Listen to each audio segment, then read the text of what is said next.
This is not a book about motivation. You don't need more pep talks. You don't need a new trick or a sudden wave of excitement to turn your life around. If you're like most people, you've already tried waiting for the perfect mood or the right moment. It doesn't work. The truth is, real change happens when you stop waiting and start doing, even when you don't feel like it.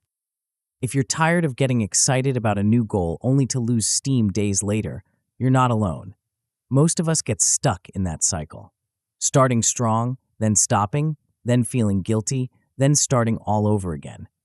Each time it happens, it chips away at your trust in yourself.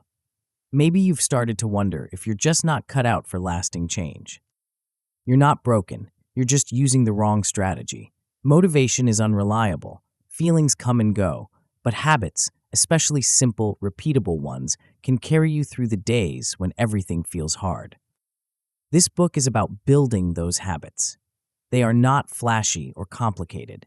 In fact, they're the opposite. Small, boring actions that you can do on autopilot even when your energy is low or life is messy. These habits are like the routine steps you take to keep your home running: flipping a light switch, locking the door, brushing your teeth. You don't need to get inspired every time. You just do them, and they add up. The pages ahead will walk you through 7 habits that act as a safety net. They help you start the day with a win, keep your energy steady, protect your focus, get better sleep, keep your space clear, reduce money stress, and most importantly, stay consistent even on your worst days.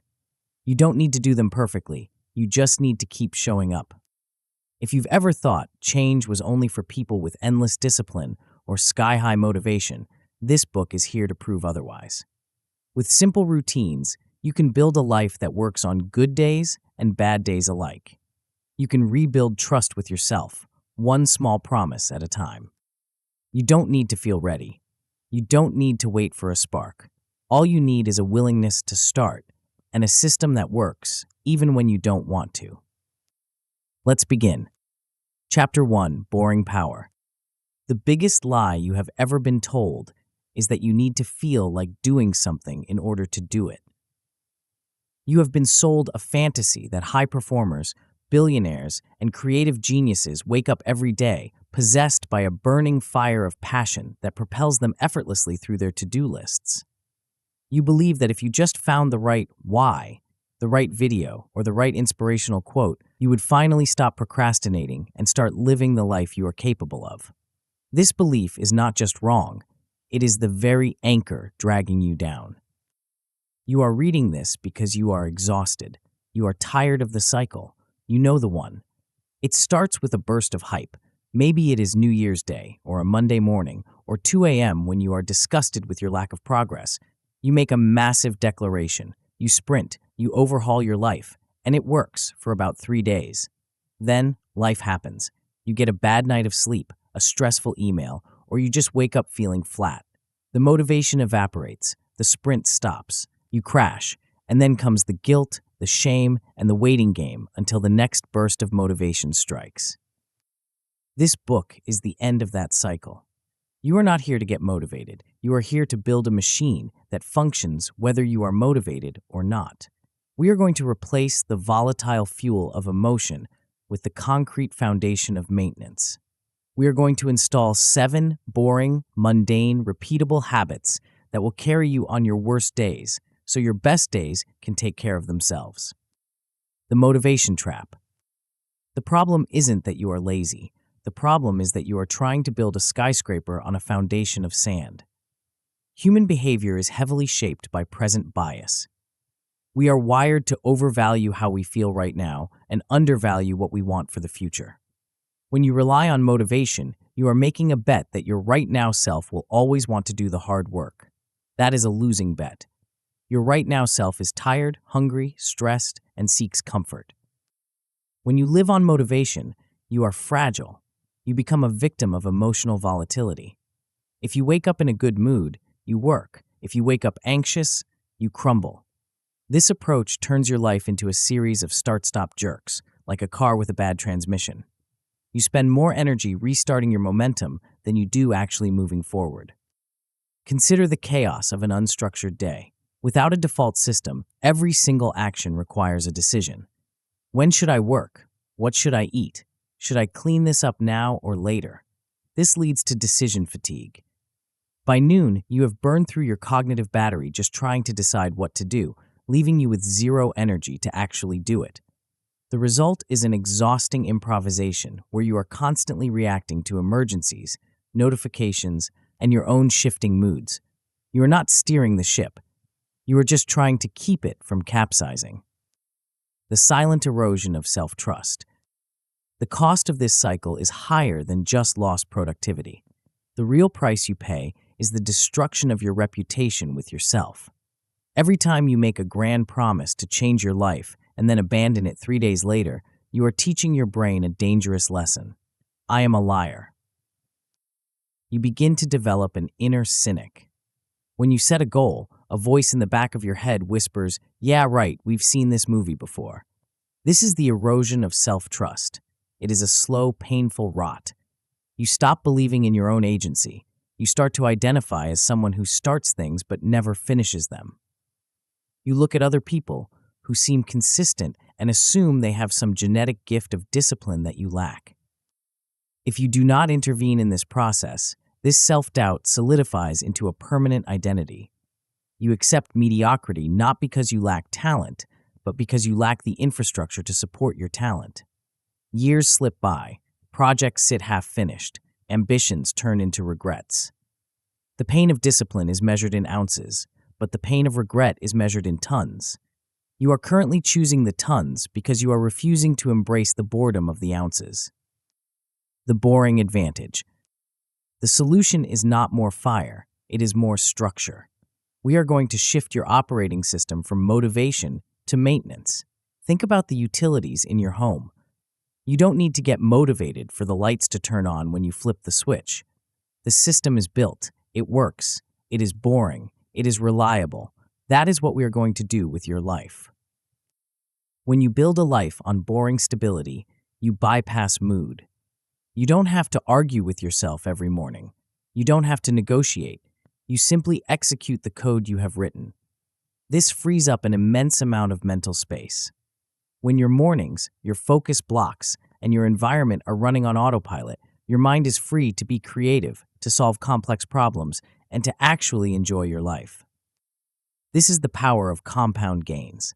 A small, boring action repeated for 300 days is infinitely more powerful than a heroic effort that lasts 3 days. Consistency beats intensity every single time.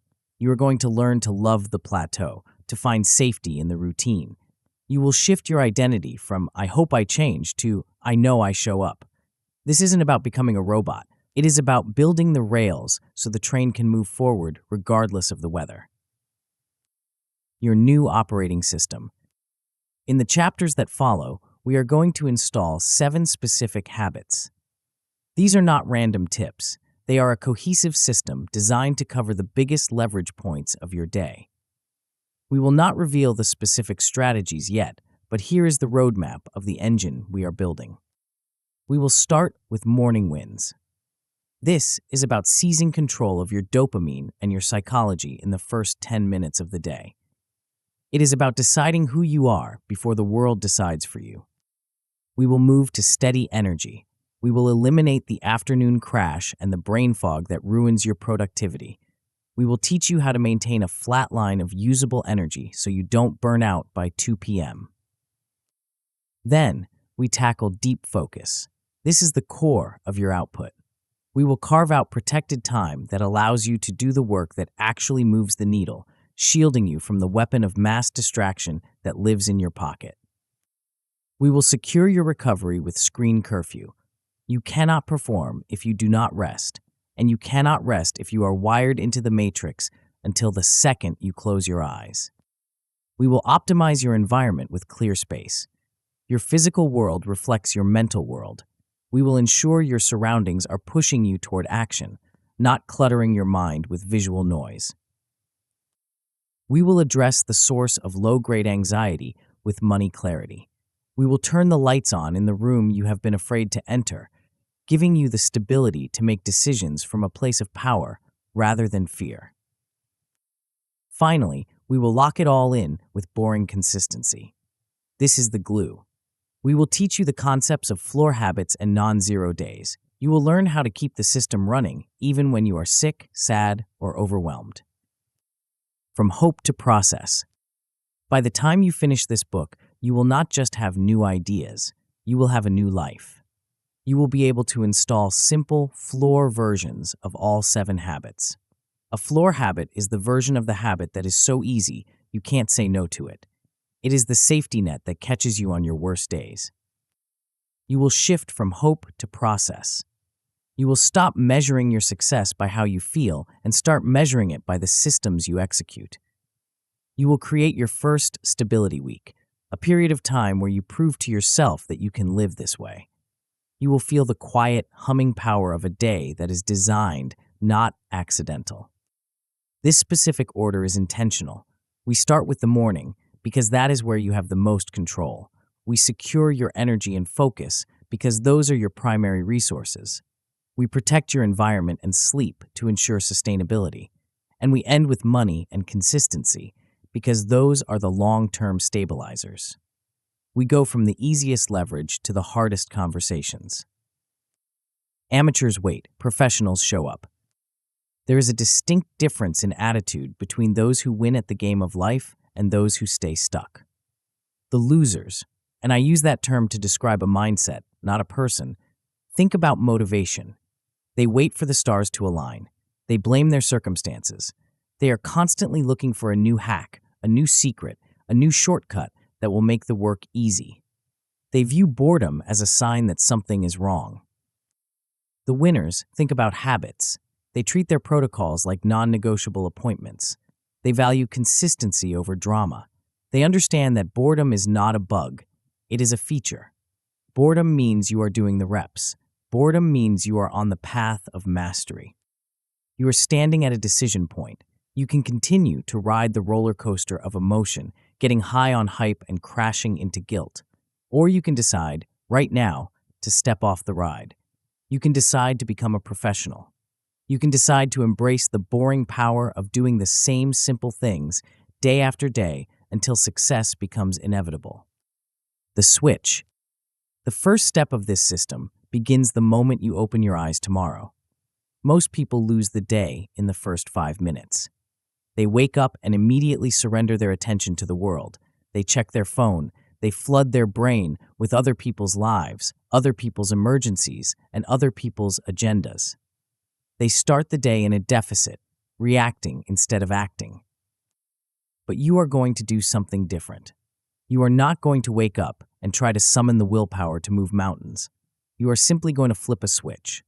There is a specific, tiny sequence of physical actions that, when performed immediately upon waking, hacks your brain state and declares you the captain of the ship. It requires zero motivation. It requires zero passion. But it changes everything about how the next 16 hours unfold. It starts with 3 small wins. Before we continue, make sure to subscribe to Grow to the Top and activate notifications to receive more self-improvement tips that will supercharge your growth. And make sure to give this video a thumbs up and share it with your friends. It really helps the channel grow. Thank you for your support. Chapter 2, Morning Wins. Stop trying to have a perfect morning. You do not need a 2-hour spiritual ritual involving ice baths, meditation, and reading a chapter of philosophy before the sun comes up.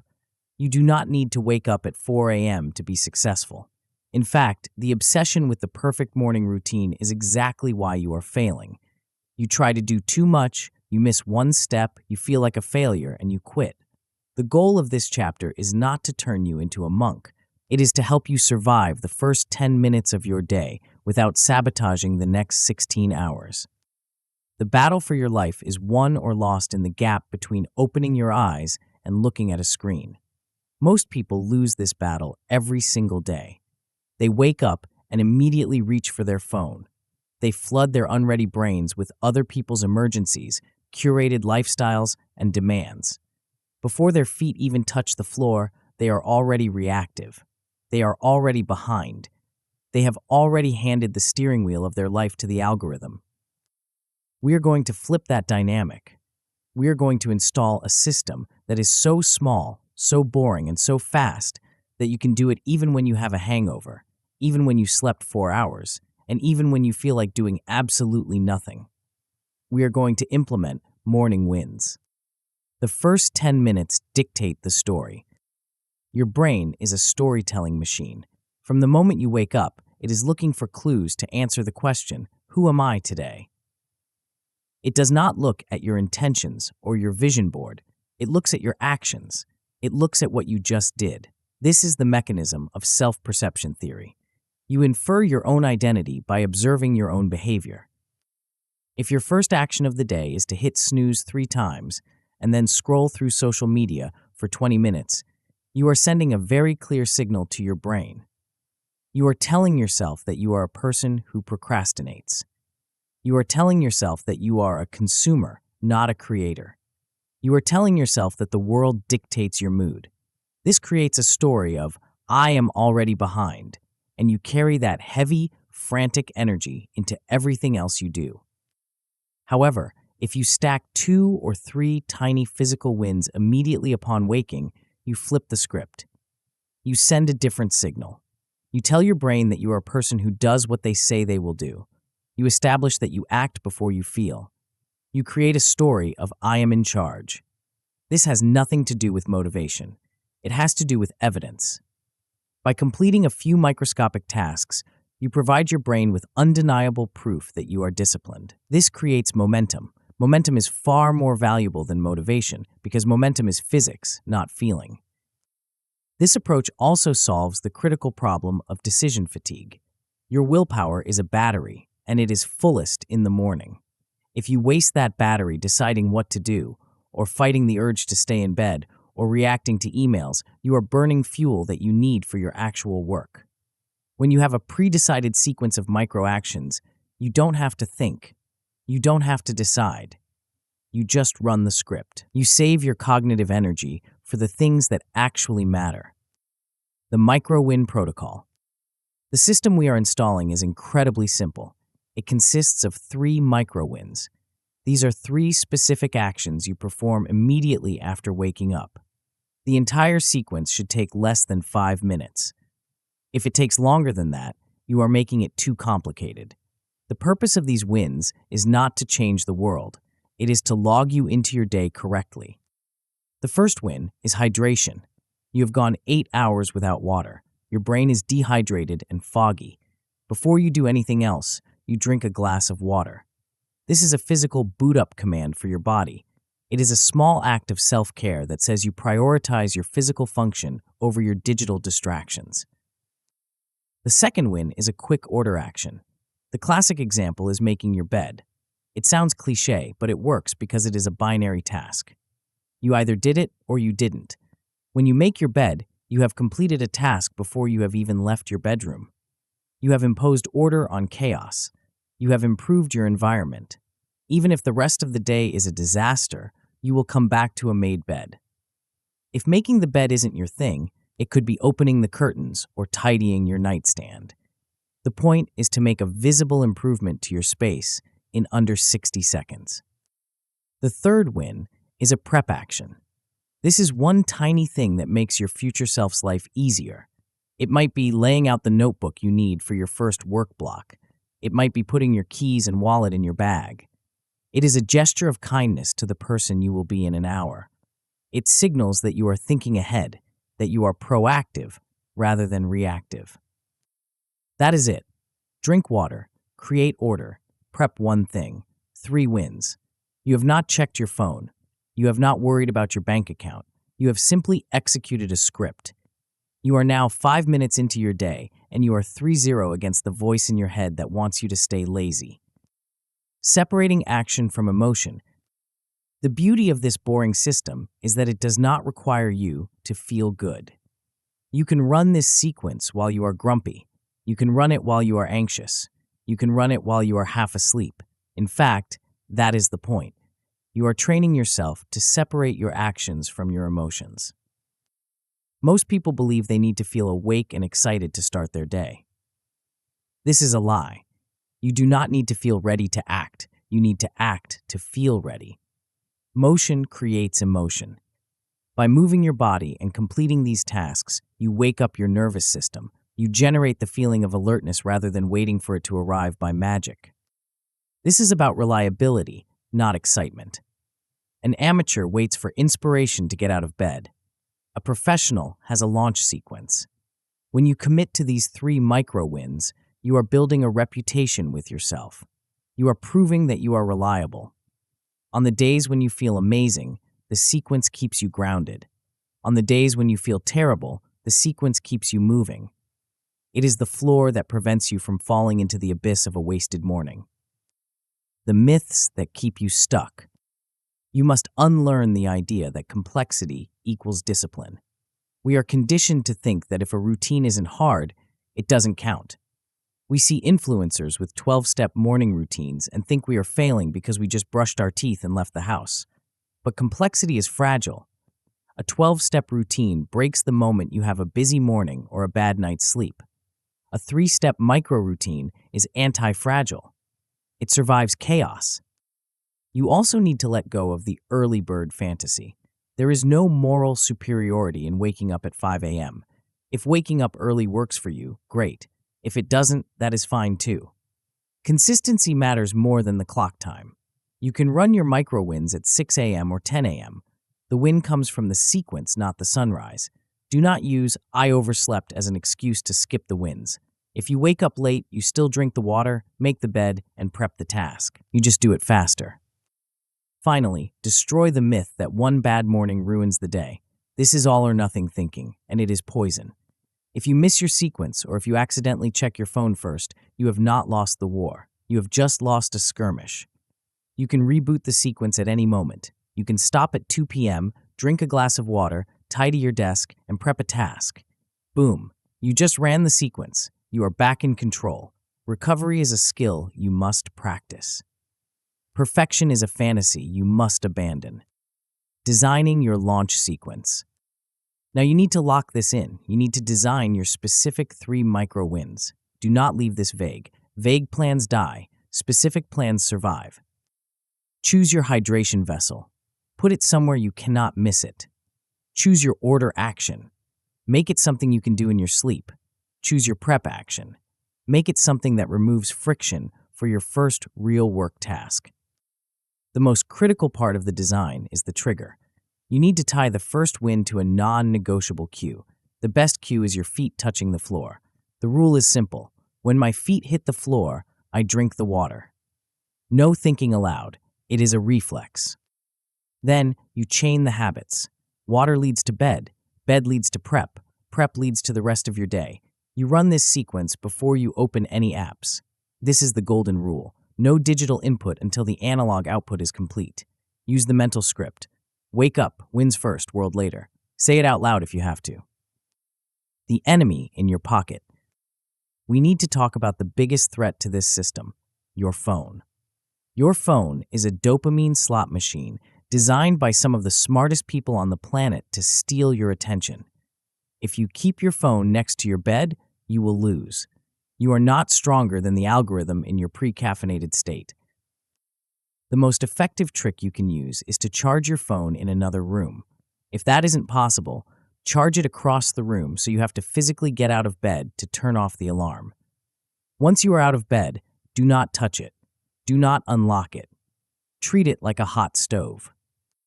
You must remove the friction of doing the right thing and increase the friction of doing the wrong thing. Make the water easy to reach. Make the phone hard to reach. Lay out your clothes the night before. Put a sticky note on your bathroom mirror that lists your 3 wins. You are designing an environment where the path of least resistance leads to the behavior you want. What happens when you win? If you execute this boring sequence, you will not see fireworks. You will not suddenly become a billionaire by Tuesday. But you will notice a shift. A good outcome is that you hit your wins 3 or 4 times a week. You will feel slightly less rushed. You will notice that you are not starting your day in a panic. You will have a few moments of quiet before the noise begins. An excellent outcome is hitting this 5 or 6 days a week. You will start to feel already in motion within 10 minutes of waking. You will stop having those mornings where you look up and realize it is 11 a.m. and you have done nothing but scroll. You will start making better decisions in the first hour because you have preserved your decision-making battery. The best outcome is that this becomes who you are. After 90 days, you won't even think about it.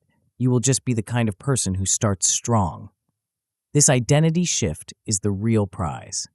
When you trust yourself to handle the morning, you start trusting yourself to handle bigger things. The trap of success. There is a danger here. Once you start winning your mornings, you will get cocky. You will think, I've got this, I can add meditation and a workout and journaling and a cold shower. You will try to expand the routine. Do not do this. This is the trap of overshooting.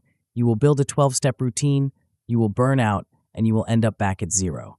Keep the floor low, keep the wins tiny. If you want to do more, great, but those are extra credits. The mandatory assignment is just the 3 micro wins.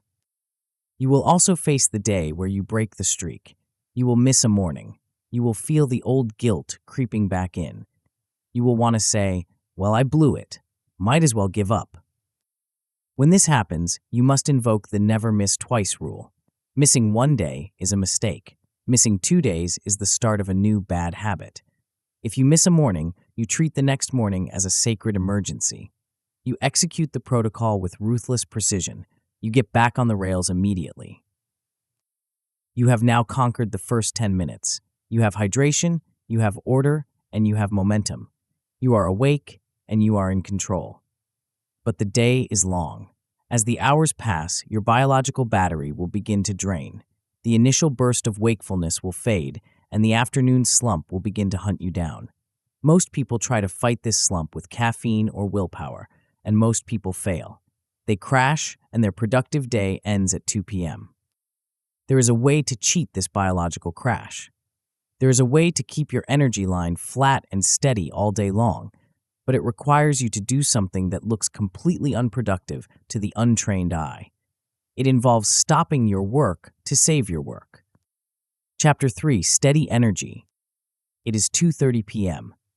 You are staring at your screen, but you are not really seeing it. The words are blurring together. Your motivation, which felt so high at 9 a.m., has completely evaporated. You feel heavy, sluggish, and stupid. You tell yourself that you just need to push harder, so you squint at the monitor and try to force your brain to work. 10 minutes later, you find yourself scrolling through social media, not because you care about what is on the screen, but because your brain is desperately looking for an escape hatch. You are experiencing the crash. This is the moment where most ambitious plans go to die. You can have the best morning routine in the world, and you can have the clearest goals on the planet, but if your biological battery hits zero in the middle of the day, you are finished. You cannot discipline your way out of a physiological collapse.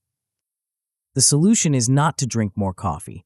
It is not to slap yourself in the face and try to grind it out. The solution is to stop treating your body like a vehicle that you park at a desk for 8 hours and expect to run perfectly. We are going to install a habit that acts as a reset switch for your nervous system. It is boring. It is simple. It involves walking around in circles, and it is the only way to keep your energy line flat and steady from morning until night. The body drives the brain. You have been lied to about productivity.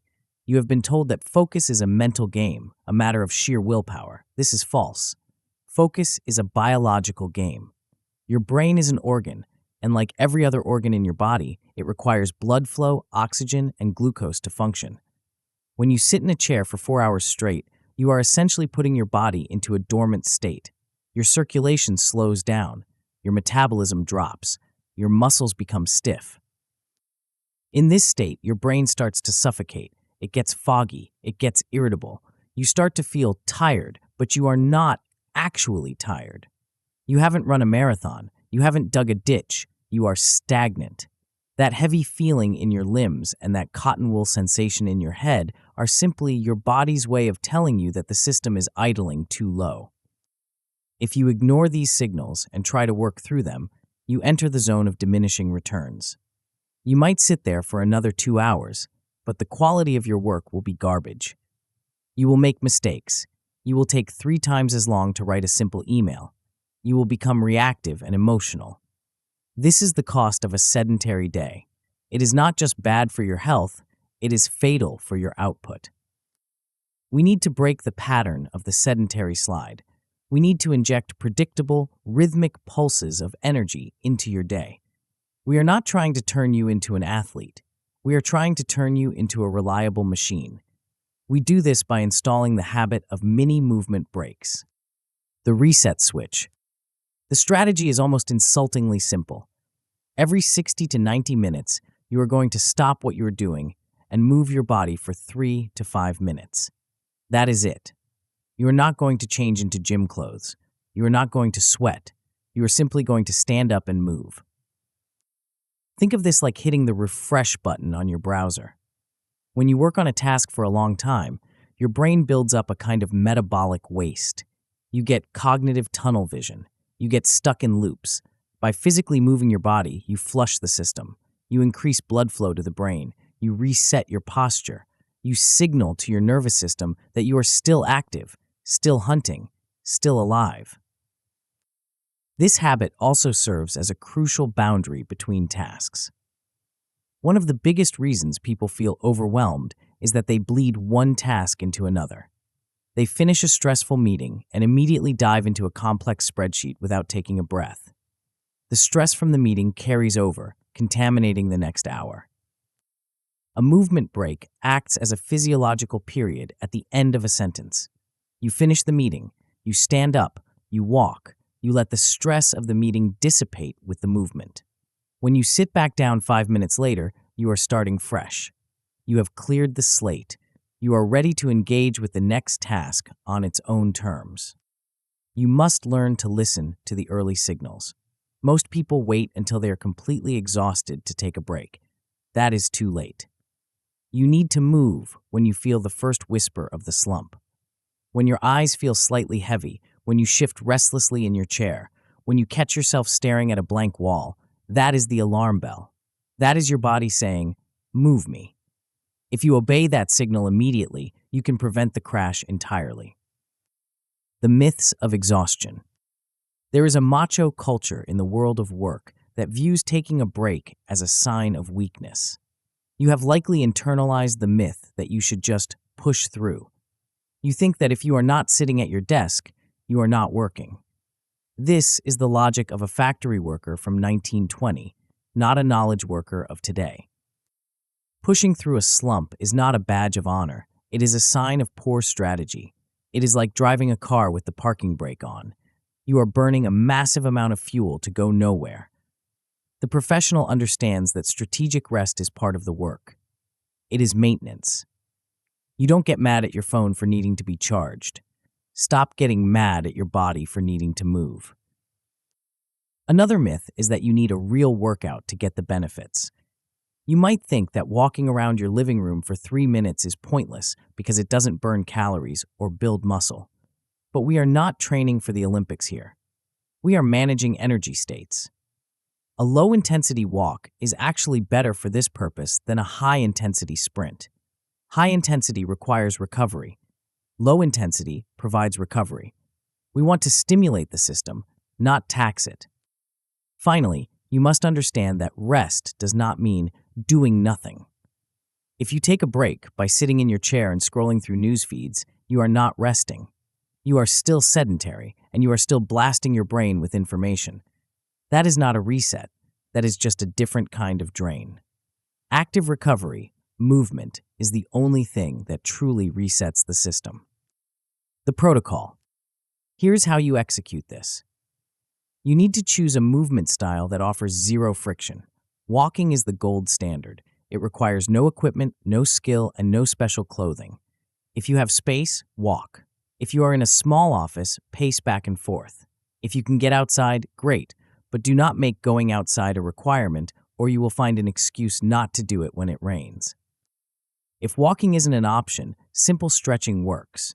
Stand up and reach for the ceiling. Twist your torso. do a few air squats. The goal is simply to change your physical state from static to dynamic. You need to build these breaks into your schedule as fixed points. Do not say, "I will move when I feel like it." You will never feel like it. You will be too busy or too lazy or too zoned out. Tie the movement to natural transitions. When you finish a document, you move. When you get off a conference call, you move. The ritual is simple. You stand up, you take a deep breath, you move for 3 to 5 minutes. While you are moving, you consciously let go of what you were just doing. You let your mind wander. Then, and this is critical, before you sit back down, you decide exactly what your very next action is. You do not sit down and wonder, "What now?" You sit down and attack. Hacking the environment. You can make this habit easier by setting up environmental nudges. If you work from home, keep a pair of comfortable shoes or slip-ons right next to your desk. If you are wearing stiff dress shoes or uncomfortable heels, you will resist walking. Remove that barrier. Place things you need a short distance away. Put your water bottle in the kitchen, not on your desk. This forces you to get up to refill it. If you need to read a physical document, put it on a high shelf or a counter where you have to stand to read it. Design your space so that movement is necessary, not optional. Use time-based reminders. Your brain will lie to you about how much time has passed. You will think you have been sitting for 20 minutes when it has actually been 2 hours. Set a silent timer on your phone or your watch for 60 minutes. When it vibrates, you don't negotiate. You stand up. You can also gamify this with micro-challenges. Challenge yourself to never sit through 2 consecutive hours without a break. Track your breaks on a sticky note. Seeing 4 or 5 check marks by the end of the day gives you a sense of physical accomplishment that sitting in a chair never will. The steady state. When you implement this habit, the results are subtle but profound. You will not feel a sudden rush of euphoria. Instead, you will notice what is missing. You will notice that the 2 p.m. fog doesn't roll in as thick as it used to. You will notice that you are not snapping at people in the late afternoon. A good outcome is that you manage to take 2 or 3 of these breaks a day. Even this small amount will reduce the stiffness in your body and the fuzziness in your brain. You will feel slightly more human at the end of the day. An excellent outcome is moving consistently every 60 to 90 minutes. This is where the magic happens. You enter a state of steady, sustainable energy. You don't have high peaks, but you don't have deep valleys. You just hum along at a productive baseline. You finish the day with fuel left in the tank. The best outcome is that this becomes automatic. You become the person who paces while on the phone. You become the person who suggests a walking meeting. Your overall stamina improves because you are no longer fighting your own biology. You feel grounded. You feel capable. Troubleshooting the system. The biggest pitfall you will face is simply forgetting. You will get into a flow state or a distraction loop, and 3 hours will vanish. This is why external triggers like alarms are non-negotiable in the beginning. You cannot trust your internal clock. You might also fall into the trap of overcomplicating it. You will think, "I should do push-ups," or "I should do a yoga flow." Then you will realize you are wearing tight pants, or you just ate lunch and you won't do it. Keep it boring. Just walk. If you can't walk, stand. If you can't stand, stretch. Do the floor version of the habit. Finally, be careful not to use the break as an escape. It is easy to stand up to move and end up wandering into the kitchen to eat snacks you don't need, or wandering over to a colleague's desk to gossip for 20 minutes. The movement break has a start time and an end time. Set a timer for 5 minutes. When it goes off, you are back in the chair, back on the mission. You have now secured your mornings with micro-wins, and you have stabilized your energy with movement. You are awake, you are alert, and you have a steady supply of fuel. But fuel is useless if it is burned in a dozen different directions at once. You can be energetic and still be completely ineffective if you spend your day bouncing between emails, Slack messages, and half-finished tasks. To truly change your life, you need to take this steady energy and channel it like a laser beam into a single point. You need to learn how to shut out the noise of the world and enter a state that most people have forgotten how to access. It is time to go dark. Chapter 4: Deep Focus. You are likely familiar with the sensation of working hard all day, only to look at your to-do list at 5 p.m. and realize you have accomplished absolutely nothing. You answered 40 emails. You attended 3 meetings. You responded to Slack messages within seconds. You felt busy. You felt stressed. You felt the adrenaline of constant demand. But if someone asked you what you actually built, created, or finished, you would have nothing to show them. This is the trap of shallow work. It is the default state of the modern world. We have confused motion with progress. We have confused being responsive with being effective. You are running on a treadmill at maximum speed, sweating and gasping for air, but you are still in the exact same place you were when you started this morning. If you want to stop drowning in the noise and start making real progress, you do not need to work more hours. You do not need to become a hermit. You need to install one specific, non-negotiable block of time into your day. We are going to carve out a fortress of silence in the middle of the chaos. We are going to learn the art of deep focus. The attention economy. Your attention is the most valuable asset you own. It is more valuable than your money and more valuable than your time. Time without attention is useless. You can sit at your desk for 8 hours, but if your attention is fractured into 3-minute shards by notifications and interruptions, those 8 hours are wasted. The modern workplace is designed to shred your attention. Every app, every email, and every open tab is a thief. When you switch from writing a report to checking an email and then back to the report, you pay a tax. It is called attention residue. A part of your brain remains stuck on the email you just read. You are not fully back at the report. If you do this 20 times an hour, your brain never actually engages with the hard problem. You are operating with a fraction of your cognitive intelligence. Deep focus is the antidote.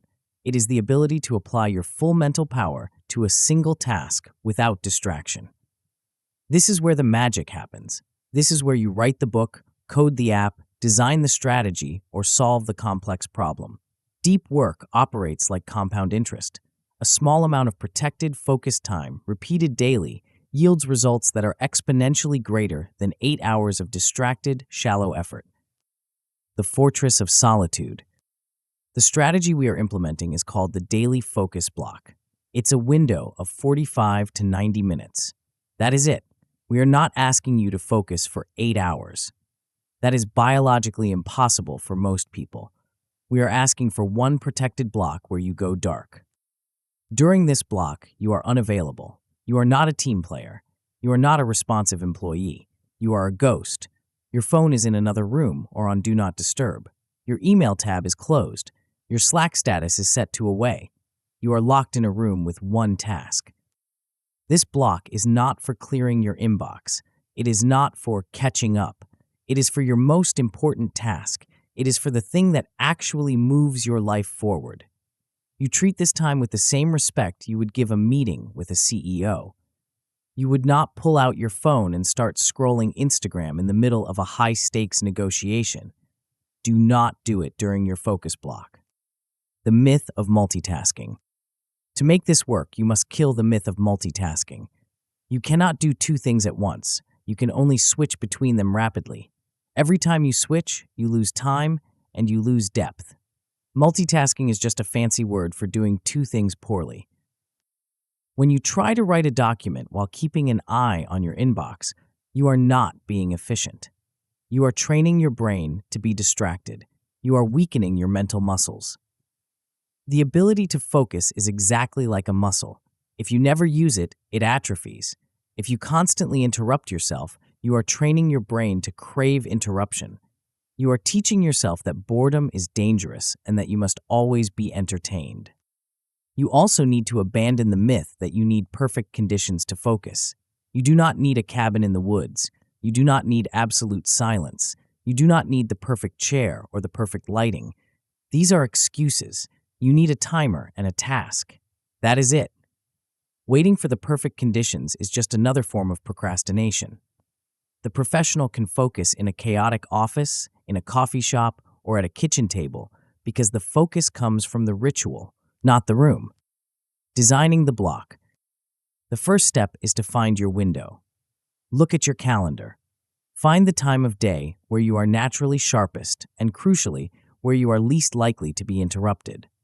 For many people, this is early in the morning, before the rest of the world wakes up and starts making demands. For others, it is late at night. Once you find the slot, block it out. Put it on your calendar. Name it deep work or focus block. If you leave it as white space, someone else will fill it. You must defend this territory. The second step is to define the task. You must know exactly what you are doing before the timer starts. Vague goals are the enemy of focus. If you sit down and ask, "What should I work on?" you have already lost. You will spend the first 20 minutes shuffling papers and checking emails. Define the outcome. Write the introduction to the report. Code the login feature. Draft the budget proposal. One task, one goal. Write it down on a piece of paper and put it right in front of you. This is your North Star for the next 90 minutes. The ritual of entry. Entering a state of deep focus is not always easy. Your brain will resist. It will crave the dopamine hit of a new notification. It will tell you that checking your email is working. You need a ritual to bridge the gap between the shallow world and the deep world. Start by clearing the decks. Remove physical clutter from your desk. Close every tab on your browser that is not related to the task at hand. Turn your phone off or put it in a drawer. Then set a timer. Use a physical timer if you have one, or an app on your computer. Set it for your chosen duration, 45, 60, or 90 minutes. The timer is your contract. When you hit start, you are making a promise to yourself. I will not stop until this timer rings. If you feel resistance, use the warm-up trick. Tell yourself you will just do the easiest, most mindless part of the task for 2 minutes. If you're writing, just write a few bullet points. If you're coding, just review the last few lines you wrote. Often, the friction is just in the starting. Once you are moving, the momentum takes over. The distraction pad. Even with your phone away and your door closed, you will face interruptions. The most dangerous interruptions come from inside your own head. You will be 10 minutes into your block, and suddenly your brain will scream, "I need to buy milk," or "I forgot to email Dave." Do not act on these thoughts. If you open a new tab to buy milk, you have broken the spell. Instead, keep a notepad next to you. This is your distraction pad. When a random thought pops up, write it down. Get it out of your head and onto the paper. Tell your brain, "I have captured this. I will deal with it later." Then, immediately return to your task. This technique closes the open loop in your brain without breaking your focus. You acknowledge the thought, you secure it, and you dismiss it. You will be amazed at how many urgent thoughts turn out to be completely irrelevant when you look at your list after the block is over. Handling the world. You will also face external interruptions. People will knock on your door. Phones will ring.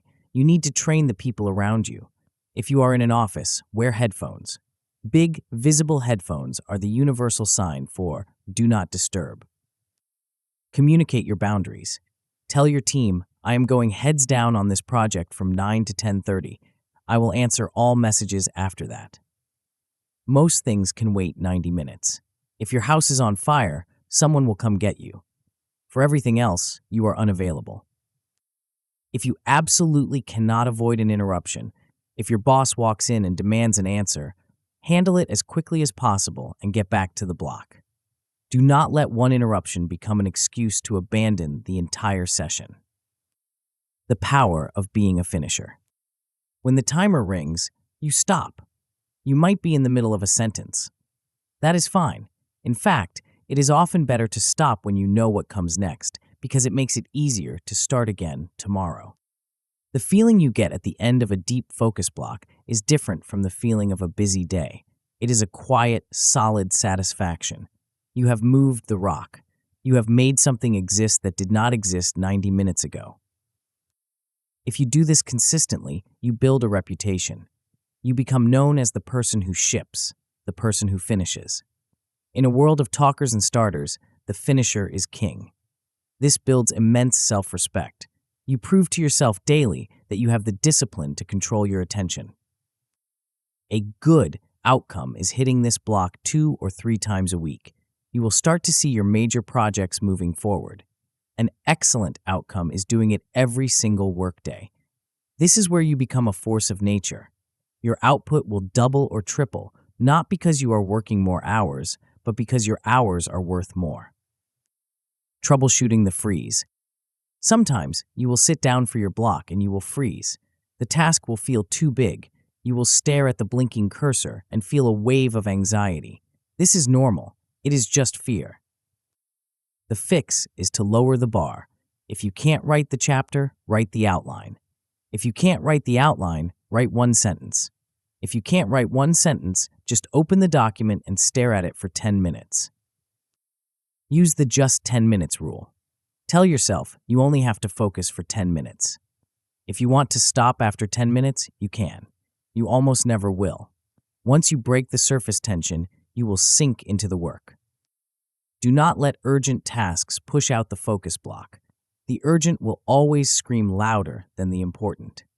If you let the urgent win, you will spend your whole life putting out fires and never building the house. If you miss your morning block, reschedule it for the afternoon. Make it shorter if you have to, but do not let the day go to 0. The hidden enemy. You have now built a powerful engine. You have the morning winds to start the day. You have the movement breaks to sustain your energy. You have the deep focus block to do the work that matters. You are operating at a level most people never reach.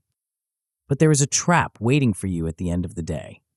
It is a trap that can undo everything you have achieved. It is subtle, it is addictive, and it is glowing in your hand right now. You can win the morning and crush the workday, but if you do not master the transition into the night, you will wake up tomorrow with a brain that is fried, foggy, and incapable of focus. The way you end your day dictates how you start the next one. And right now, your evening routine is likely destroying your tomorrow. We need to talk about the lights. Chapter 5, Screen Curfew. It is late. You are tired. You know you should be asleep. You promised yourself you would be asleep an hour ago, but you are not asleep. You are lying in the dark, bathed in the pale blue glow of a screen, scrolling. You are watching a video of a stranger renovating a van, or reading a thread about a political scandal that does not affect you, or looking at photos of people you went to high school with. Your eyes burn. Your brain feels like it is filled with static. You hate that you're doing this, but you cannot stop. You tell yourself, just one more, but there is always one more. This is the modern condition. We finish our workdays only to begin our second shift as data consumption machines. We trade our sleep, our peace, and our future energy for a dopamine drip that never actually satisfies us. You think you are relaxing, but you are not. You are revving your engine while the car is in park. You are flooding your visual cortex with high-intensity signals at the exact moment your biology is screaming for darkness. If you want to reclaim your energy, you have to stop bleeding out every night. You have to stop treating your sleep like an inconvenience that happens when you pass out from exhaustion. You need a hard border. You need to install a firewall between the noise of the world and the sanctity of your rest. It is time to implement the screen curfew. The tomorrow tax. You must understand that your day does not start when you wake up. Your day starts the night before. The quality of your morning, the sharpness of your focus, and the stability of your mood are all determined by what you do in the last 60 minutes of your evening. If you spend that time blasting your retinas with blue light and your amygdala with outrage, you are sabotaging tomorrow before it even begins. We often view sleep as a passive state, a simple lack of being awake. This is incorrect. Sleep is an active biological process of repair and memory consolidation. It is when your brain cleans itself, but this process requires a transition. You cannot slam the brakes on a race car doing 200 miles an hour and expect it to stop instantly without crashing. Your brain works the same way. It cannot jump from the high-stimulation environment of TikTok or email directly into deep, restorative sleep. When you scroll until the moment your eyes close, you are skipping the landing sequence. You are forcing your brain to crash land. The result is shallow sleep, fragmented dreams, and a morning where you wake up feeling like you have been hit by a truck. This is the tomorrow tax. You pay for tonight's entertainment with tomorrow's competence, and the tax is too high. The illusion of unwinding. The biggest lie you tell yourself is that you use your phone to unwind. You say, "I've had a hard day, I just want to zone out." But look closely at what is happening. Are you actually relaxed? Is your heart rate lowering? Is your breathing deepening? Or are you just numb? There is a massive difference between relaxation and numbing. Relaxation restores you. Numbing just pauses the pain while creating a backlog of processed emotion. When you doom scroll, you are in a state of high arousal. The content is designed to trigger you, to make you laugh, cry, get angry, or feel envious. Your nervous system is firing rapidly. You are wired, but you are physically motionless. This is a state of agitated exhaustion. True unwinding requires the absence of digital input. It requires a shift from input mode to processing mode. It requires boredom. The screen curfew is not a punishment. It is a rescue mission. It is a way to save your brain from the relentless assault of the information age so that it can actually do its job of recovering. The hard cutoff. The strategy is binary. You choose a time, 60 to 90 minutes before you intend to sleep. Let's say your target sleep time is 11 p.m. That means your curfew is 9:30 p.m. At 9:30 p.m., the screens go off. Not just the phone, the laptop, the tablet, the television, all of it. This is a hard rule. It does not matter if you are in the middle of a movie. It does not matter if you are in a group chat. It does not matter if you are just checking one thing. The digital world ends at 9:30 p.m. The shop is closed. This predictability is crucial. Your brain loves patterns. If you set a consistent curfew, your brain will start to release melatonin, the sleep hormone, in anticipation of the cutoff. You are training your physiology to wind down on command. If you are inconsistent, if you sometimes scroll until midnight and sometimes stop at 9, your body never knows what to expect, so it stays on high alert just in case. The analog menu. The immediate panic you will feel when you consider this habit is, what am I going to do? You have likely forgotten how to exist without a screen in front of your face. You are terrified of the silence. You are terrified of your own thoughts. This is why you need an analog menu. You cannot just remove the habit of scrolling. You must replace it with something else, or the vacuum will pull you back in. You need a list of 2 or 3 low-stimulation activities that you enjoy. Read a physical book, not a Kindle, not an iPad, paper and ink. Listen to an audiobook or a podcast, but only if you can do it without looking at the screen. Set a timer and put the device across the room. Journal. Write down the 3 things that are bothering you so you don't have to carry them into your sleep. Stretch. Do the dishes. Sit in a chair and stare at the wall. Talk to your partner. The goal of the analog menu is not productivity. Do not try to get ahead on work using pen and paper. The goal is deceleration. You are moving from the highway to the residential street to the driveway. You are slowing the RPMs of your mind. Designing the environment. Willpower is useless at 10 p.m. You are tired, your executive function is depleted, and the algorithm is stronger than you. If your phone is within arm's reach, you will pick it up. It is a reflex.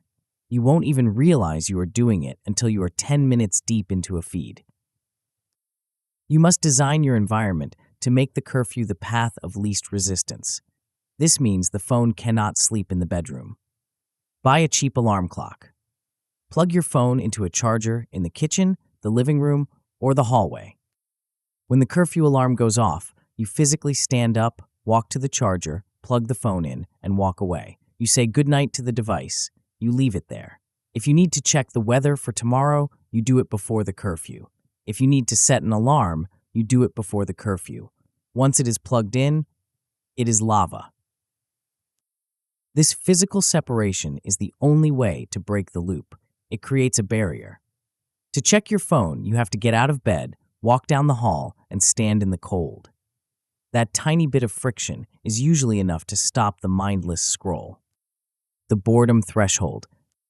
The first few nights you do this, you will feel restless. You will feel a phantom limb sensation where your phone used to be. You will feel bored. Good. Embrace the boredom. Boredom is not a problem to be solved. It is a signal that your stimulation levels are returning to baseline. In that boredom, your brain finally has the space to process the day. You might remember something you forgot. You might have a creative idea. You might just feel the weight of your body in the chair. Allow yourself to be bored for 20 minutes. It won't kill you. In fact, it is the gateway to deep rest. If you rush to fill that silence with more noise, you are denying yourself the decompression you desperately need. Sit with the discomfort. Watch it fade. It will be replaced by a heaviness, a genuine sleepiness that feels completely different from the wired and tired feeling you are used to. Handling the pushback. You will face social pressure. We live in a world that expects instant responsiveness. Your friends, your family, or your boss might expect you to reply to texts at 10:30 p.m. When you stop doing that, they might get annoyed. They might ask if you are mad at them. You need a script. You don't need to apologize. You just need to inform. I'm trying a new thing where I go offline at 9:30 to sleep better. If I don't reply, that's why. I'll get back to you in the morning. Most people will respect this. In fact, many will be jealous. They will wish they had the strength to do the same. For the few who don't respect it, remember, their urgency is not your emergency. You are not a 24/7 call center. You are a human being who requires rest to function. If you don't protect your boundaries, no one else will. The payoff. When you execute the screen curfew consistently, the results are almost immediate. A good outcome is hitting this 3 nights a week. You will notice that on those mornings, you wake up with a little more clarity. The fog lifts faster.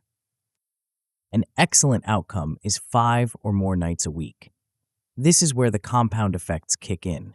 Your sleep quality skyrockets. You fall asleep faster because you haven't been suppressing your melatonin with blue light. You stay asleep longer. You wake up feeling capable. Your anxiety levels drop because you aren't injecting cortisol into your system right before bed.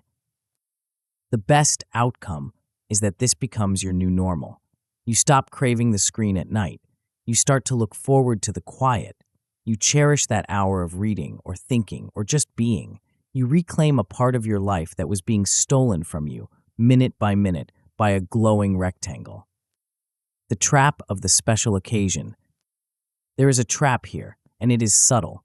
You will do this for 2 weeks, feel great, and then tell yourself, I've mastered this. I can watch just one video tonight. I deserve a treat. This is the addict talking. The moment you reintroduce the screen into the bedroom, the habit will collapse. The brain is efficient. It will always choose the high dopamine option if it is available. Do not negotiate. The rule is the rule. If you want to watch a movie, watch it, but finish it before the curfew. The curfew is the hard wall. If you slip, and you will slip, do not turn it into a catastrophe. Do not say, well, I checked my email at 10, so I might as well stay up until 2. That is loser thinking. If you slip, you catch yourself, you plug the phone back in, and you go to sleep. You protect the remaining hours of the night. The morning after. You have now built a fortress around your sleep. You have secured your energy. You wake up clear-headed, hydrated from your morning winds, and ready to focus. You walk out of your bedroom, ready to attack the day with your new steady energy. But then you look around. You walk into the kitchen, and there are dishes in the sink from last night. You walk into the living room, and there are clothes draped over the chair.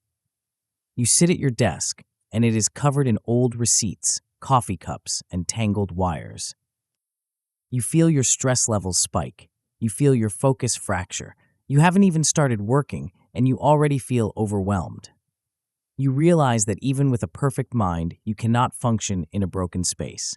Your environment is screaming at you, and until you silence it, you will never find peace. We need to reset the room. Chapter 6, Clear Space. You wake up. You feel rested because you respected your screen curfew. You are hydrated because you drank your water. You are ready to attack the day. You walk out of your bedroom and into your living area, and immediately your shoulders tense up. There is a pile of mail on the counter that you haven't opened in 3 weeks. There are keys, receipts, and random cables scattered across your desk. The chair is draped with a coat you wore yesterday. The floor has a layer of stuff that doesn't seem to have a home. Before you have even started your work, you feel tired. You feel a low-level hum of anxiety vibrating in your chest. You try to ignore it.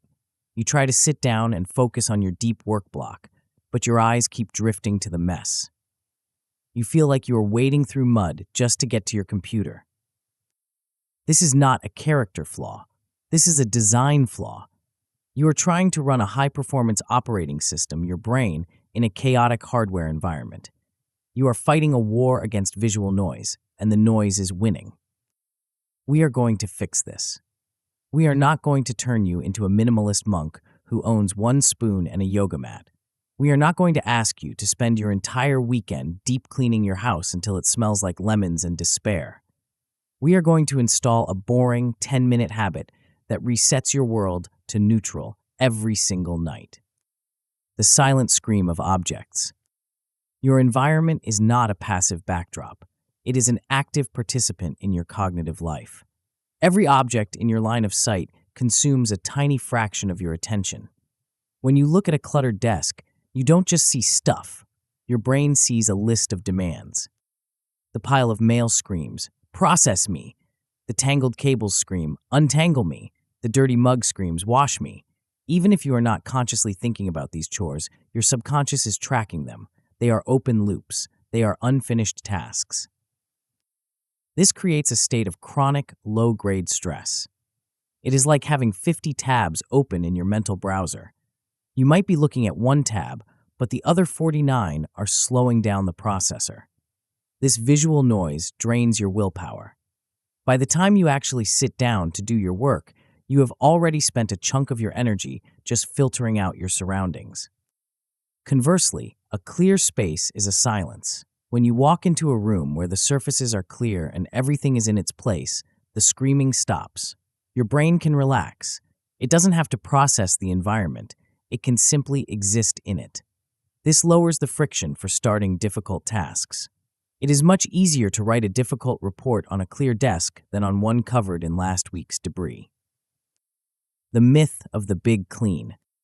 Most people approach cleaning with a boom and bust mentality. They let the mess accumulate for weeks until it reaches a breaking point, the point where they can't find their keys or they are too embarrassed to let anyone inside. Then, fueled by self-loathing and panic, they launch a massive crisis clean. They spend 6 hours on a Saturday scrubbing, sorting, and organizing. They exhaust themselves. They look at their pristine home and promise, "I will never let it get this bad again." But they have no system for maintenance, so the entropy begins immediately. One receipt lands on the desk. One coat lands on the chair. 2 weeks later, they are back in the crisis. This cycle is exhausting. It reinforces the idea that being organized is hard work. It teaches you that a clean home requires a heroic effort. We are replacing crisis cleaning with the daily reset. The goal is not perfection. The goal is maintenance. We are going to stop the entropy before it gains momentum. We are going to treat our environment like a chef treats their station. A professional chef does not leave a mess for the next day. They reset to neutral. They wipe the board, sharpen the knife, and put the ingredients away. They do this so that when they walk in tomorrow, they are ready to cook, not ready to clean. The 10-minute reset. The habit is incredibly simple. Every evening, preferably right before your screen curfew or as part of your wind-down routine, you set a timer for 10 minutes. During these 10 minutes, you are a machine. You are not deep cleaning. You are not scrubbing the grout in the bathroom with a toothbrush. You are simply returning the room to its baseline state. You are looking for the visible wins. Your priority is flat surfaces, tables, desks, counters, floors. These are the areas that collect the most clutter and create the most visual noise. If a surface is clear, the room feels clean, even if the drawers are messy. You follow a simple circuit. You start in the living area, move to the workspace, and end in the entry. You pick up the trash, you put the coat in the closet, you put the book back on the shelf, you straighten the pillows. When the timer goes off, you stop. This is crucial. If you don't have a hard stop, you will dread the task because it feels open-ended. You will think, I don't have the energy to clean the whole house, but anyone can do 10 minutes. 10 minutes is nothing. It is 2 songs. Designing the path of least resistance. You might be thinking, I'm just a messy person. I don't have the gene for organization. This is a lie. You are not messy. You just have a bad setup. You are trying to be tidy in an environment designed for chaos. To make the 10-minute reset work, you need to reduce the friction of putting things away. This means every item needs a home. If you pick up a set of batteries and you don't know where they go, you will put them back down on the counter. That is friction. You need to decide once where things live. For the random debris that accumulates during the day, the mail, the receipts, the loose change, use a doom basket. This is a designated container for things you don't have time to process right now. Instead of leaving them spread out over the table, sweep them all into the basket. Now the table is clear. You can process the basket once a week, but for the nightly reset, the goal is just to clear the surface. You should also use this time to set up for tomorrow. This is a gift to your future self. If you know you are going to work on a specific project in the morning, lay out the notebook and the pen. If you are going to the gym, put your bag by the door. When you wake up and see your tools waiting for you, it triggers a behavioral response. It says, "We are doing this." It removes the step of finding your gear, which is often just enough friction to make you quit. The identity shift. The real power of this habit is not just a clean room, it is the shift in how you see yourself. When you live in a mess, you internalize the mess. You feel scattered, overwhelmed, and out of control. You look at your environment and think, I can't even manage my own living room. How am I going to manage a business or a career?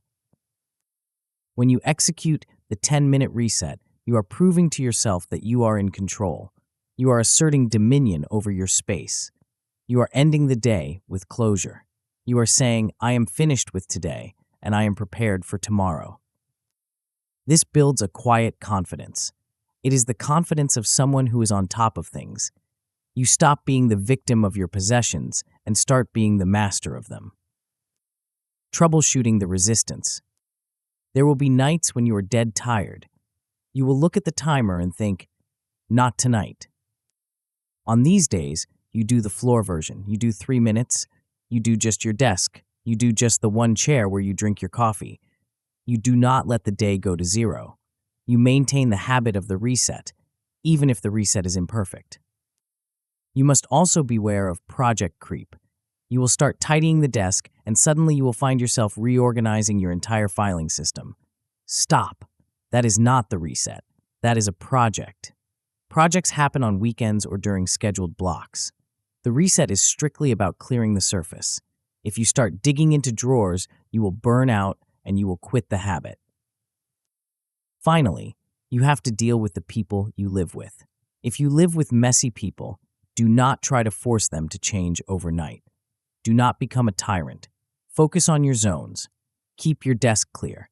Keep your side of the bed clear. Lead by example. When they see how much calmer and more effective you are, they might get curious. But even if they don't, you have created a sanctuary for your own mind. The morning payoff.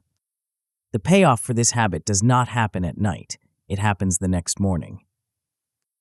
Imagine walking out of your bedroom. The air feels lighter. The surfaces are clear. Your notebook is sitting on your desk, open to a fresh page.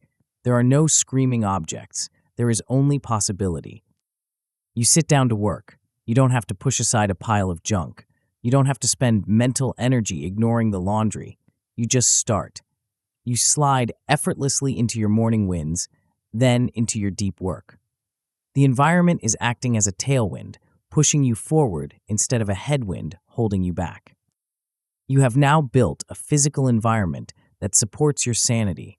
You have cleared the visual noise. You have stopped the silent screaming of your possessions. But there is another kind of noise. It is not visual. It is numerical. It is the noise of a number you are terrified to look at. It is the source of a specific gnawing anxiety that keeps you awake, even when the room is perfectly tidy. You can clean your house, you can organize your desk, and you can manage your time. But if you are ignoring this one area of your life, you will never feel safe. You will always feel like a fraud. It is time to open the app you are afraid to open. It is time to look at the monster in the face and realize it is just math. Chapter 7, Money Clarity. There is a monster living in your pocket. It is not a real monster, but it feels like one. It sits inside a specific app on your phone, the banking app you are terrified to open.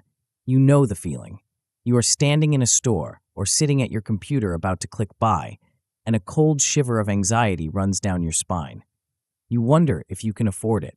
You wonder how much is actually left in the account. But you do not look.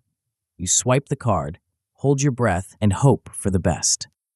This is the ostrich method of financial management. You bury your head in the sand and pray that if you cannot see the problem does not exist. But the problem does exist. It exists in the form of a low-grade, chronic panic that hums in the background of your life 24 hours a day. It wakes you up at 3 a.m. It makes you snap at your partner. It makes you feel like a fraud, a child pretending to be an adult. You might think your problem is that you do not earn enough money. That might be true, but earning more money will not solve the anxiety. If you are chaotic with a little money, you will be chaotic with a lot of money. The numbers will just be bigger. The antidote to this anxiety is not a winning lottery ticket. It is not a complex investment strategy. It is the boring, unsexy habit of looking the monster in the face every single day until you realize it is just math. The poison of the unknown. Money stress is unique because it poisons everything else. You can have your morning wins, your deep focus, and a clean house, but if you are terrified that your card is going to be declined, you cannot be at peace. Financial blindness creates a cognitive load that eats your bandwidth. Parts of your brain are constantly running simulations of disaster scenarios, eviction, debt, embarrassment.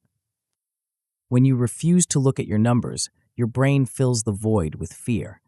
The unknown is always scarier than reality. In your head, you are on the brink of total collapse.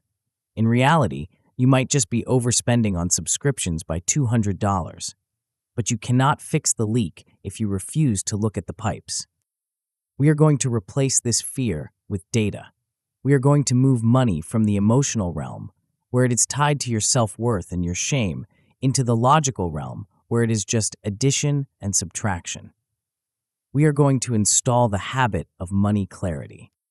Awareness before strategy. The mistake most people make is trying to build a complex budget before they have built the habit of awareness.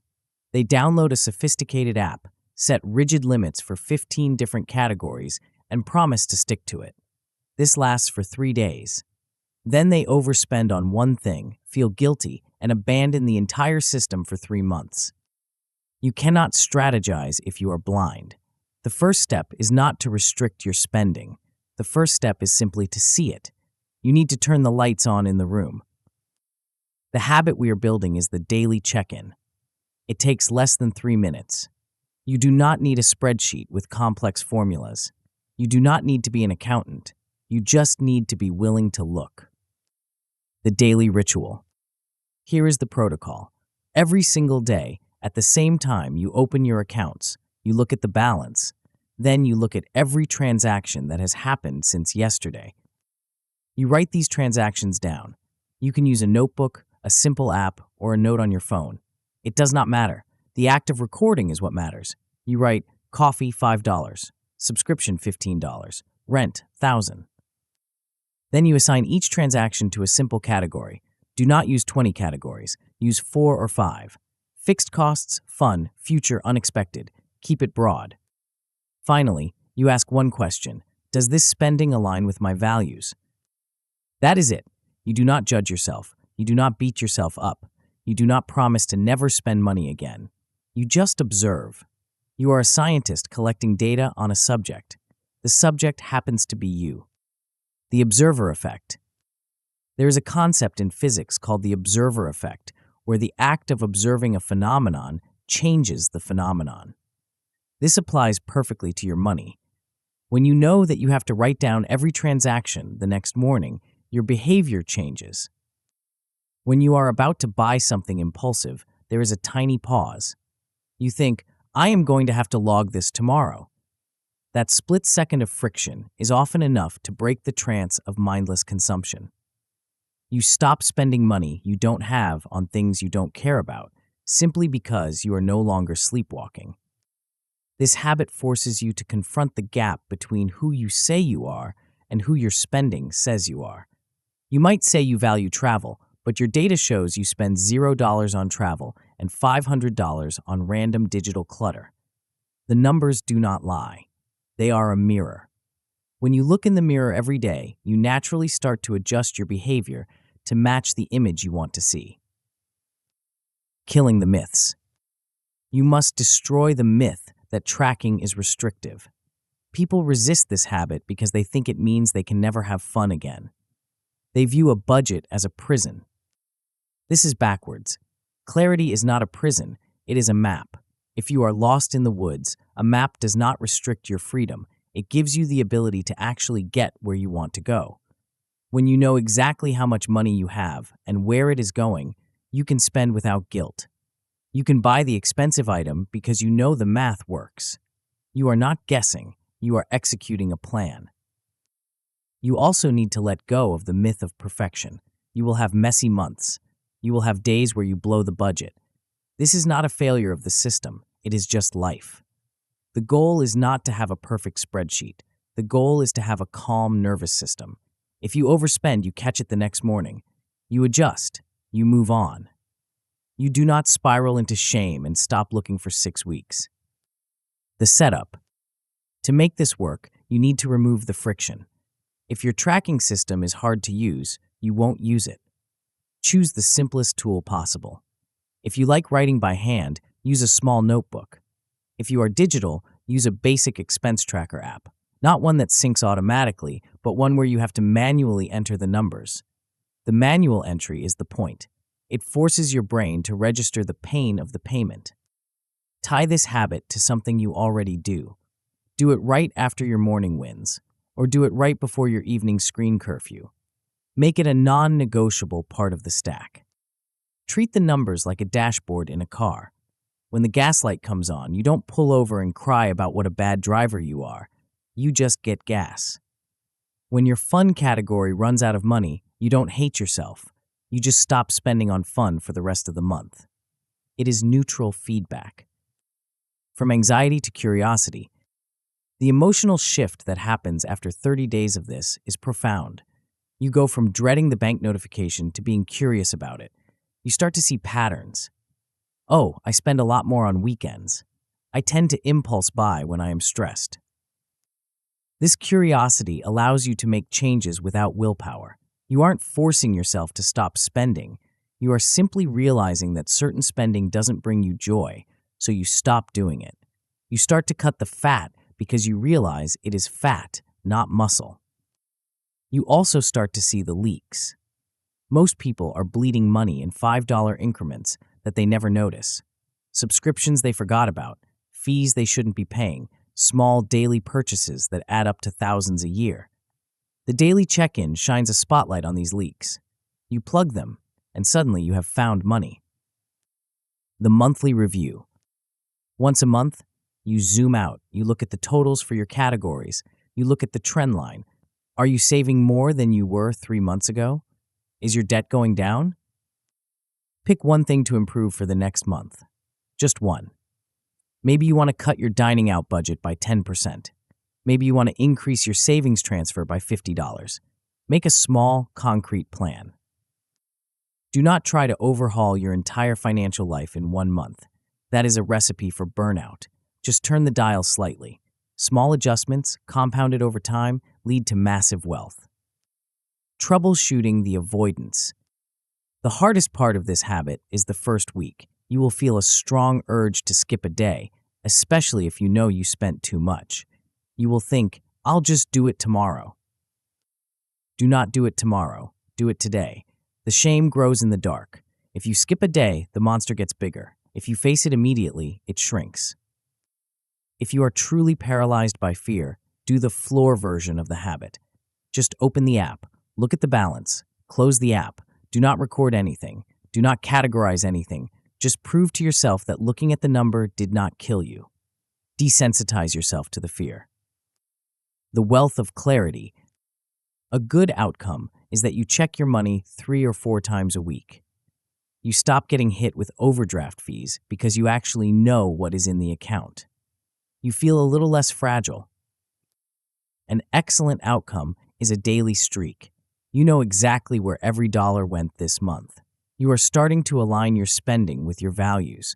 You feel like the CEO of your own life, not a confused intern. The best outcome is that money becomes boring. It stops being a source of drama. It becomes a resource that you manage calmly and effectively. You build a gap between your income and your expenses, and that gap becomes your freedom. The final piece. You have now assembled a powerful machine. You have the morning winds to launch your day. You have steady energy to keep you moving. You have deep focus to do the work. You have screen curfew to protect your rest. You have clear space to support your mind. And now, you have money clarity to remove the background anxiety. You have the system. You know what to do. On paper, you are unstoppable.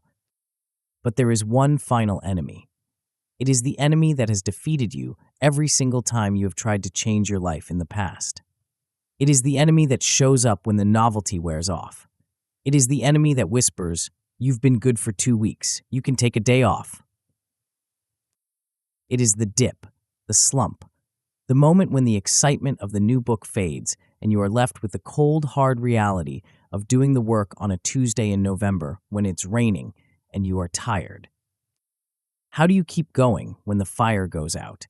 How do you turn these actions from things I am trying into who I am? We need to talk about the glue that holds the entire structure together. We need to talk about the art of never hitting zero.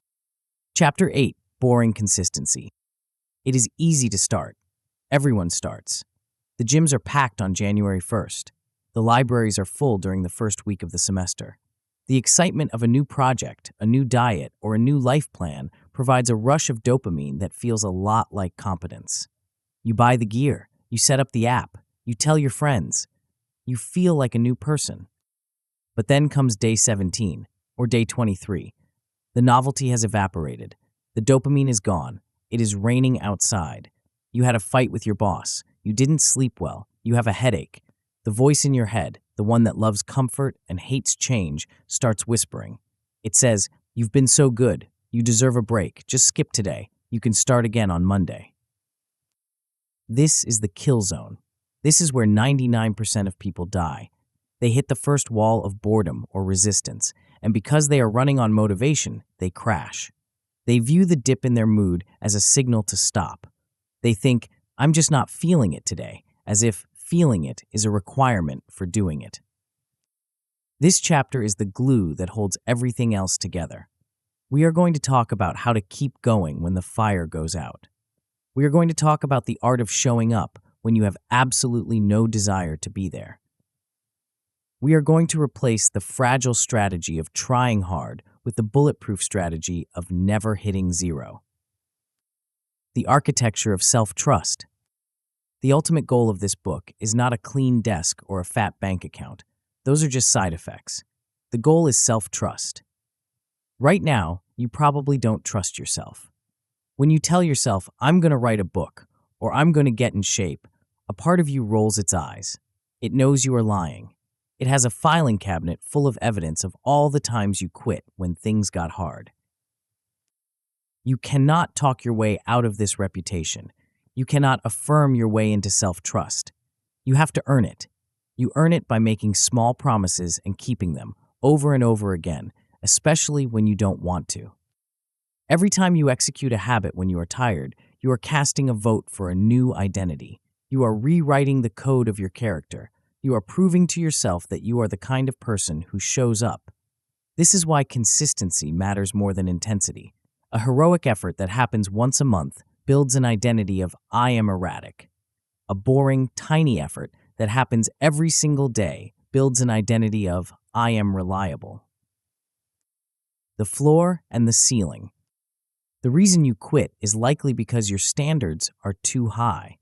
You have a vision of what a good day looks like, the 90-minute deep focus block, the perfect 10-minute tidy, the long walk. This is your ceiling. It is what you are capable of when everything is going right. But life rarely goes right. Chaos is the default state of the universe. When you have a bad day, your ceiling becomes impossible. If your only definition of success is the ceiling, then a bad day automatically equals failure. You think, if I can't do the full 90 minutes, there's no point in doing anything. So you do nothing. You hit zero. We are going to introduce a new concept, the floor habit. The floor is the absolute minimum version of the habit that still counts as a rep. It is so small, so easy, and so fast that you can do it even if you have the flu, even if you are depressed, and even if your house is on fire. For morning wins, the floor might be just drinking the water. Forget the bed and the prep. Just drink the water. For steady energy, the floor might be standing up and stretching for 30 seconds. For deep focus, the floor might be opening the document and writing one sentence. For screen curfew, the floor might be plugging the phone in 5 minutes before sleep instead of 60. For clear space, the floor might be putting one coffee cup in the dishwasher. For money clarity, the floor might be opening the banking app and closing it immediately. The floor is not cheating. The floor is survival. The purpose of the floor is not to make progress. It is to keep the neural pathway open. It is to maintain the streak. It is to prevent the day from going to zero. The power of non-zero days. There is a massive mathematical and psychological difference between doing a tiny amount and doing nothing. If you write one sentence, you are still a writer. If you write 0 sentences, you are a person who used to write. When you hit 0, you break the chain. You lose the momentum. Starting again from a dead stop is incredibly heavy. It takes a massive amount of activation energy to get the flywheel moving again. But if you keep the flywheel spinning, even slowly, it is easy to speed it up again when your energy returns. You must adopt the non-zero rule. I do not let days go to 0. On your worst days, you do not aim for the ceiling. You aim for the floor. You look at your list of 7 habits and you say, I am going to do the pathetic, tiny version of all of these. You will feel resistance even to this. Your ego will say, 1 sentence? That's pointless. That won't get the book written. Tell your ego to shut up. The point is not the book. The point is the person writing it. By writing that 1 sentence, you are winning the war against apathy. You are keeping the contract with yourself valid. Embracing the boredom. We are addicted to drama. We want our self-improvement journey to feel like a movie montage with inspiring music. We want breakthroughs and epiphanies. But real change is incredibly boring. It is doing the same thing today that you did yesterday. When you start feeling bored with your habits, you should celebrate. Boredom is not a sign that something is wrong. Boredom is a sign that you have moved from the novice phase to the practitioner phase. It means the habit is becoming automatic. It means the emotional charge is gone, and now you are just doing the work. Amateurs get bored and switch tactics. They look for a new diet, a new app, a new philosophy. They are constantly digging shallow holes and wondering why they never hit water. Professionals understand that the gold is deep. They stay with the boredom. They let the routine become a rhythm. They find a quiet satisfaction in the repetition. The myth of perfection. Perfectionism is just procrastination in a tuxedo. It is a defense mechanism that keeps you from doing the work because you are afraid of doing it poorly. You tell yourself, I'll start when I have more time, or I'll do it when I can give it my full attention. This is a lie. You will never have more time. You will never have full attention. You have to learn to execute imperfectly. A sloppy 10-minute tidy is infinitely better than a perfect plan to clean the house next weekend.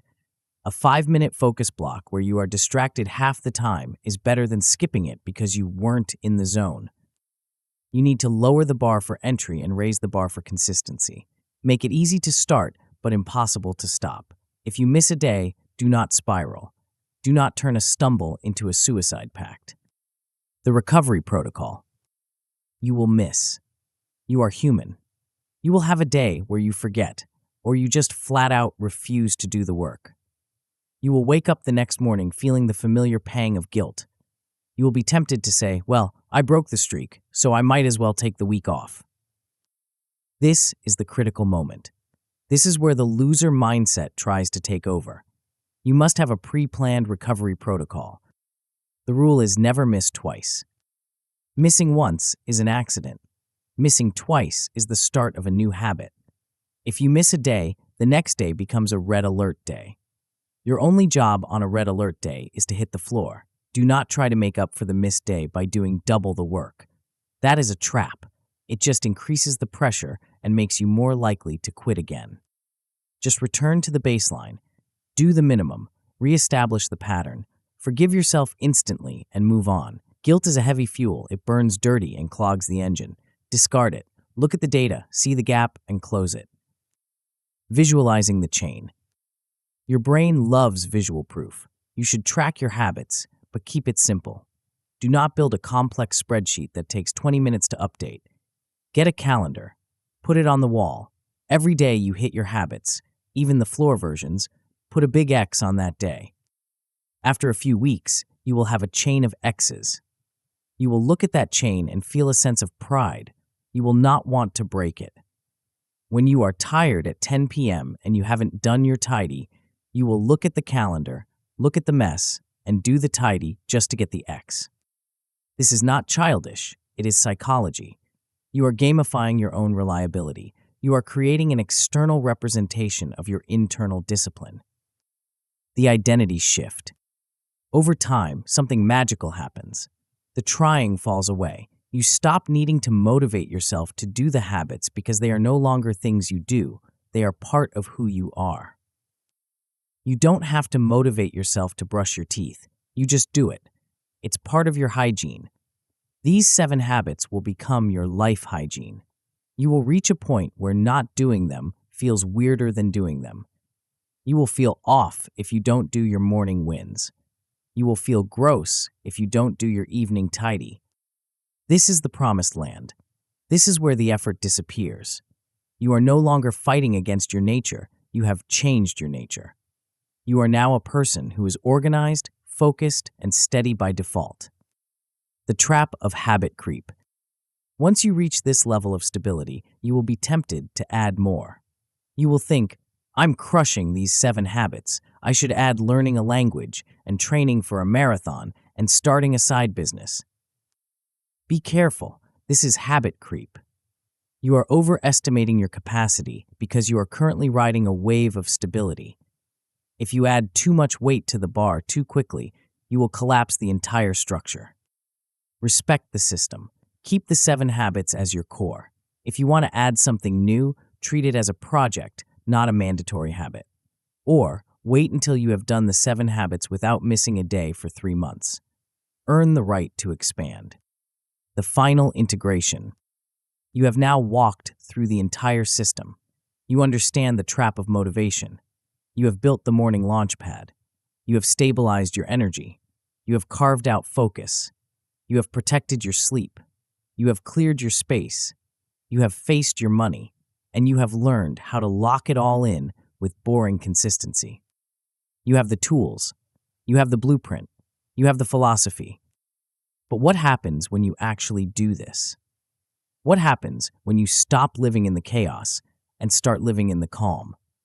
What does life look like on the other side of the struggle? Most people are so addicted to the struggle that they don't know who they are without it. They define themselves by their problems. When the problems disappear, they feel a void. We need to talk about what fills that void.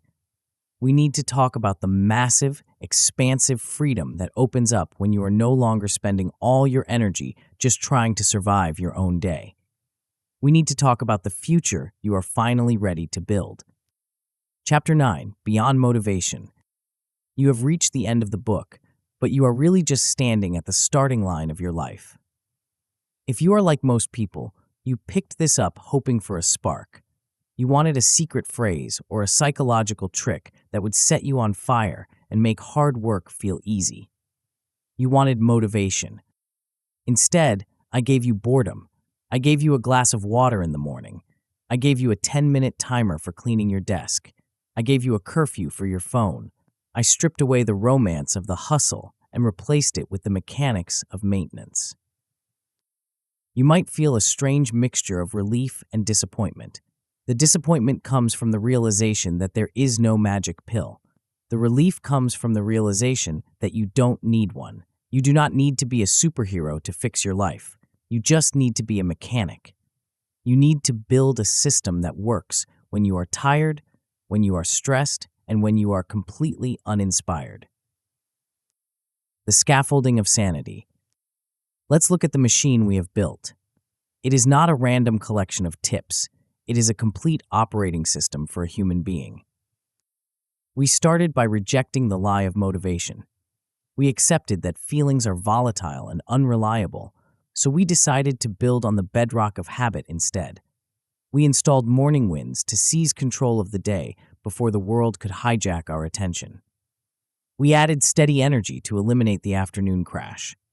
We carved out deep focus to ensure that we are actually moving the needle, not just spinning our wheels. We protected our recovery with a screen curfew, ensuring that we sleep like professionals. We tamed our environment with clear space, silencing the visual noise that drains our willpower. We faced the monster of finance with money clarity, turning fear into data. And we glued it all together with boring consistency, using floor habits and non-zero days to survive the inevitable dips in our mood. This system is your scaffolding. When you are building a skyscraper, you don't just stack bricks and hope they stay up. You build a steel structure to hold them in place. These 7 habits are that steel. They hold you up when your internal weather turns stormy. They ensure that even on your worst day, you are still functioning at 80% of your capacity rather than crashing to zero. Structured freedom. There is a paradox that you will discover as you live this way. By restricting your choices, you gain freedom. This is the concept of structured freedom. Think about a pilot flying a plane. They have a rigid checklist. They have a flight path. They have autopilot systems handling the mundane details of altitude and heading. Does this make them a robot? No. It frees their mind to handle the turbulence, to communicate with air traffic control, and to make high-level decisions. When your mornings are scripted, your energy is managed, and your money is tracked, your brain is no longer bogged down in survival mode. You stop waking up and asking, "What should I do today?" You stop worrying about whether you can pay the rent. You stop feeling guilty about the mess in the living room. All of that mental bandwidth is suddenly returned to you. You feel a calm, quiet confidence. It is not the manic confidence of a motivational seminar. It is the grounded confidence of a captain who knows his ship is watertight. You can finally think long-term. You can evaluate opportunities not based on desperate need, but on strategic fit. You move from reacting to life to designing it. The ripple effect. The benefits of this boring life extend far beyond your own head. They bleed into your relationships in ways you might not expect.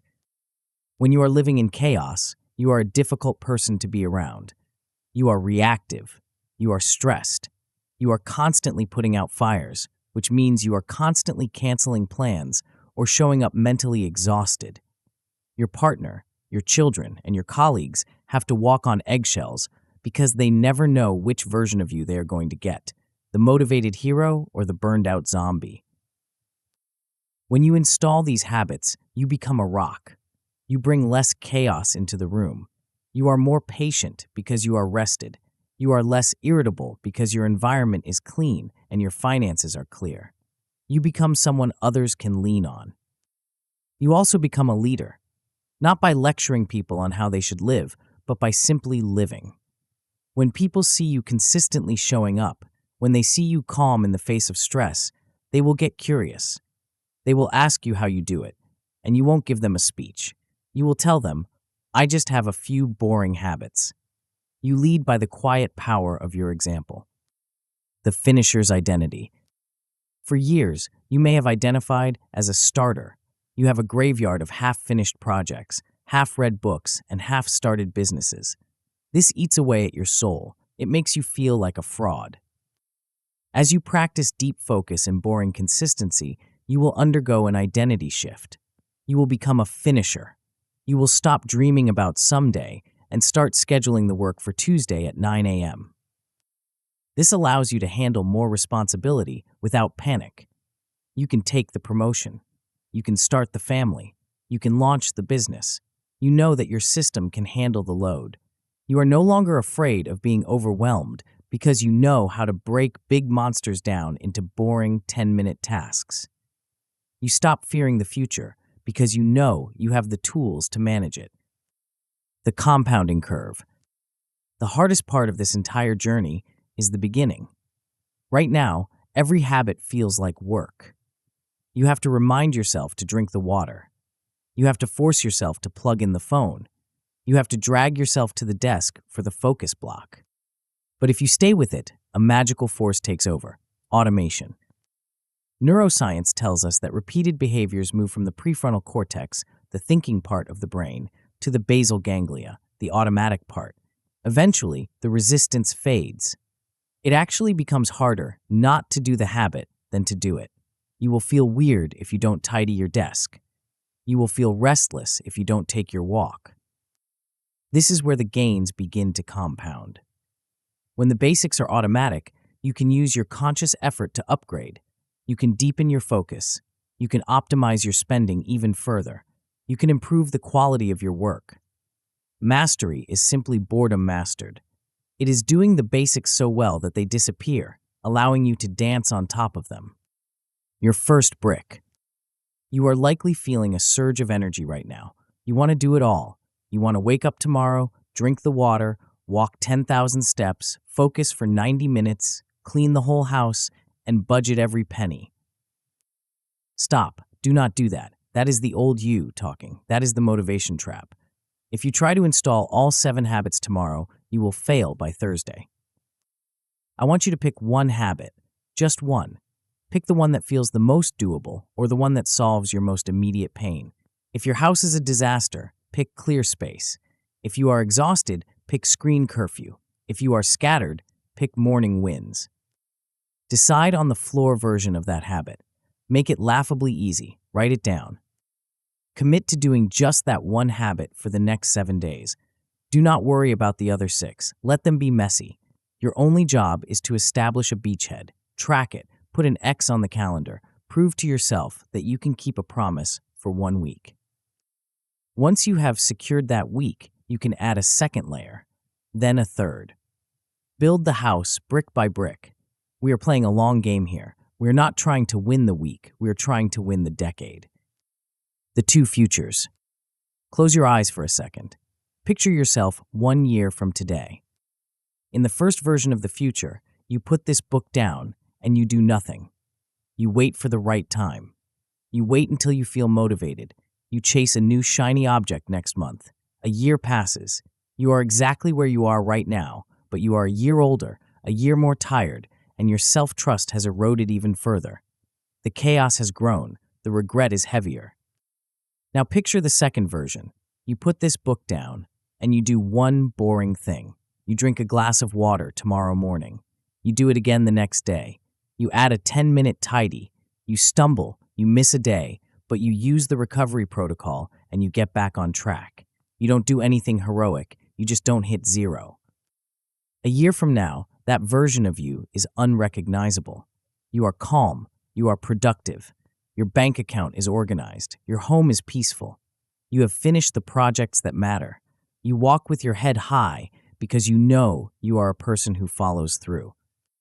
These 2 futures are real. They are both waiting for you. The difference between them is not talent. It is not luck. It is not magic. The difference is one boring decision made today and then repeated tomorrow. You do not need to feel ready. You do not need to be inspired. You just need to stand up, walk to the sink, and fill the glass. The system is waiting. The life you want is on the other side of the boredom. Go.